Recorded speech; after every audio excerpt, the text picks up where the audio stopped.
ndị be anyị ga-enekwa m nke echi ya zere ndụ mmiri ndụ azụ biko achọrọ m ime appeal m chọrọ ime bụ enwere ike some people ama like the appeal some people are like yeah ndị be anyị na-atụ n'iru wee sị na-egbuo m iwe enie m isi onye na-egwu abụrụ onye ọzọ maka udele ofe egbu yes udele Chukwuka ofe egbu yes o mere arụ o mere ncha o mere abomination o criticized o mere ihe adịghị eme mana o nwere ihe ndị be anyị na-atụ n'ilu sị na ọ bụ na nna mmadụ tie nwatakịrị ife tisie ife o werekwa aka ekpe dọkịta nso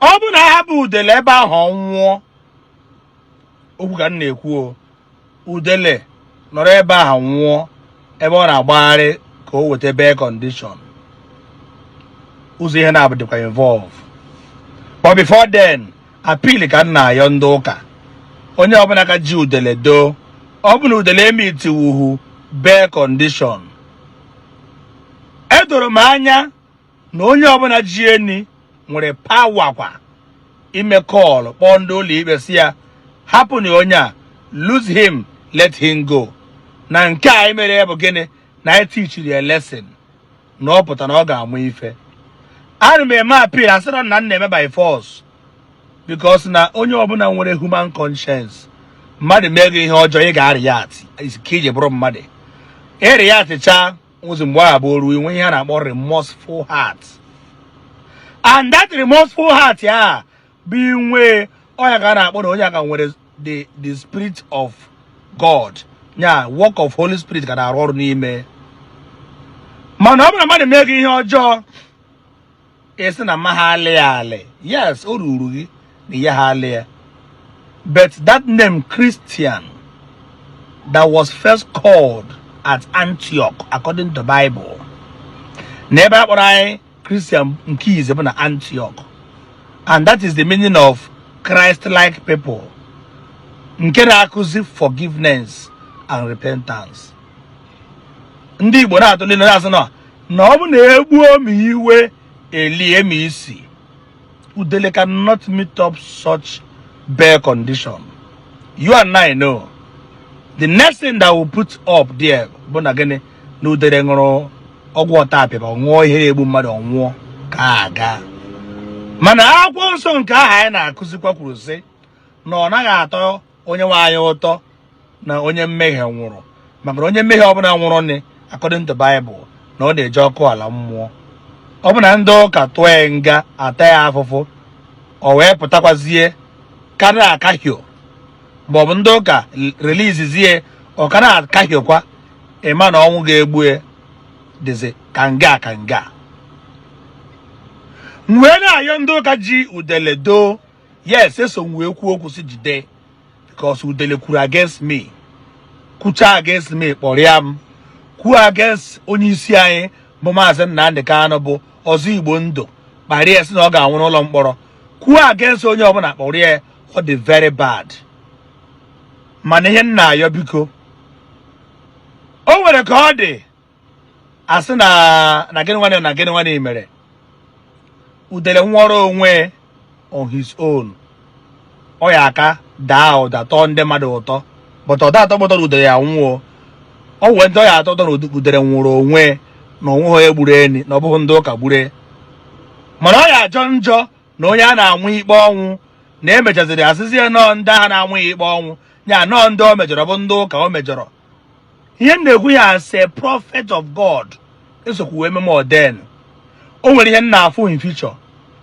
ọ bụ na udele nọrọ n'ime detention nwụọ ihe ga-emebi ife ejisi na ihe ga-emebi bụ na ọ ga-ebute ihe na-eko achịcha ọ ga-ebute ihe na-eko afọ ọ ga-ebute na onwezighị onye ga-anụ okwu Chukwu again ọ ga-ebute that na ihe ọzọ ukwu okwu Chukwu taa na onwezighị onye nwere ike inye ndụ ya Christ again because people gara afụta na ndị nke otu Kristi nwere unforgiving spirit. Love one another as Christ gave command. Love one another. Ugboro one ka nwanne gị ya eme gị ife ịgbaghara according to Matthew and Mark, Luke and John. We kwuo na 70 times 7. Asịrọ nnọọ onye na-egbu gị ili gị dobere ntị gị ka o gbuo gị ili. Efu ebara igbu gị nwe ihe na-akpọ self defense. Inwecha self defense, onye ahụ nwee remorseful heart gbaghara. Achọrọ m ka ọ jọọ njọ ma achọrọ m ka ọ dị na udere nọ n'aka onye ụka wee nwụ. Ọ ga-eko achịcha. Ọ ga-eko achịcha banyere nyekwuo ma ozi ọma na-ezikwa ezi. Onwezugho ya eje ụka. Efuru na-ejugo aka unu gbuo ụka nwụọ. Ya na nwunu pure. As onye nwere discernment of spirit. As onye nwere, foresight. As onye na-afụ far. Biko da aka ọbụla ju udele. Enwere ike members video again. Mkwuru ihe ọzọ. But ọ bụ na a ga-ewere video nye to whom it may concern. Si were video anye ndị ọ gbasara. Ha mee call nketa nke echi release ya udene. Ama na udene enwebeghị ihe o mere n'ala Igbo. Or to support ọganihu Igbo. Or to support ihe ọbụla bụ movement of actualization of nwere onwe ndị Igbo. O promote beghị Igbo talent, yes. Onwebeghị ihe ọma o mere n'ala Igbo. But ọ ka mma na udere pụrụ onwe mitiere onwe kama on his own. Damna o mitere kama ahụ n'aka onye ụka. Ghọta dị okwu m. Asọrọ m na ejide na udere ka ọ nwụọ. Ihe m na-ekwu bụ chụọ mmiri a dị ka ọ dị n'ọkpa ntana. Ndị ụka jide udere nwụọ. Onwezikwa ha ga n'okwu Chineke. Ozi ọma ma agazikwa ahịa. Onwezikwa ihe a na-ekwu n'ụka taa ya aga ahịa. Mana ọ ka mụ na udere pụtara onwe gagide dakarị ihe ya egbu ọnwụọrọ onwe ma Chukwu ekwana. Adịm ekpere mmadụ ekpere ka ọ nwụọ. Because ekpere ọnwụ eme ha atọ Chukwu ụtọ nke o jikwa atọ mụ bụ mmadụ ụtọ. Udere jekwuru ọnwụ ya egbu ọnwụọrọ onwe on his own. That is called kama ya jebere onwe. Ọ ga-ajọ njọ na udere nwụrụ n'aka onye ụka. Ndị ụka, let us think and rethink. Ọ bụrụ na ndị na-asị ride on eso m wee kwue. Mana kịta adịm ekwuzi ride on. Hapụ na udene, free him, let him go.